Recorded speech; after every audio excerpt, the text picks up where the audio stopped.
Hello friends, ఈరోజు మన recipe ఇంట్లో కూరగాయలు ఏవీ లేనప్పుడు టమాటాతో కూడా పని లేకుండా చాలా టేస్టీగా అంతే ఈజీగా ఉండే మీల్ మేకర్ పులావ్. చాలా తక్కువ టైంలో రెడీ అవుతుంది.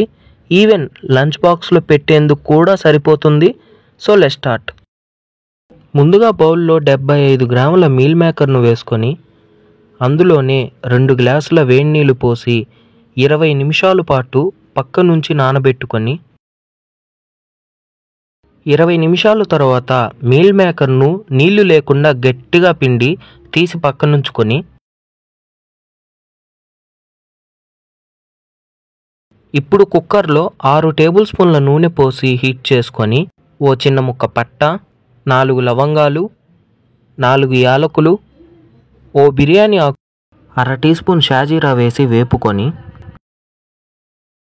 2 మీడియం సైజ్ ఎర్రగడ్డ సన్నని తరుగు, 1 టేబుల్ స్పూన్ అల్లం వెల్లుల్లి పేస్ట్ వేసి పచ్చివాసన పోయి ఎర్రగడ్డ గోల్డెన్ బ్రౌన్ కలర్ వచ్చేంత వరకు వేపుకొని ముందుగా నానబెట్టుకున్న మీల్ మేకర్ను వేసి 1/2 టీ స్పూన్ పసుపు, 2 టీ స్పూన్ల కారం, 1 టీ స్పూన్ ధనియాల పొడి, 1 టీ స్పూన్ గరం మసాలా, తగినంత ఉప్పు వేసి 2 నిమిషాలు వేపుకొని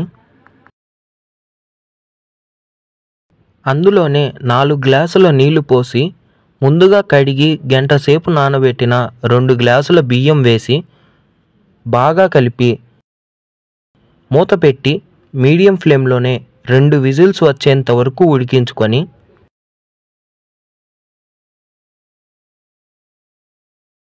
కుక్కర్లోని గాలి మొత్తం పోయాక మూత తీసి సర్వ్ చేసుకుంటే వేడి వేడి మీల్ మేకర్ పులావ్ రెడీ. మరి ఇంకెందుకు ఆలస్యం, రెసిపీని లైక్ చేసి షేర్ చేసి మీకు ఎలా కుదిరిందో కామెంట్స్లో చెప్పండి. ఇలాంటి మరిన్ని రెసిపీస్ కోసం ఛానల్ను సబ్స్క్రైబ్ చేసుకోండి.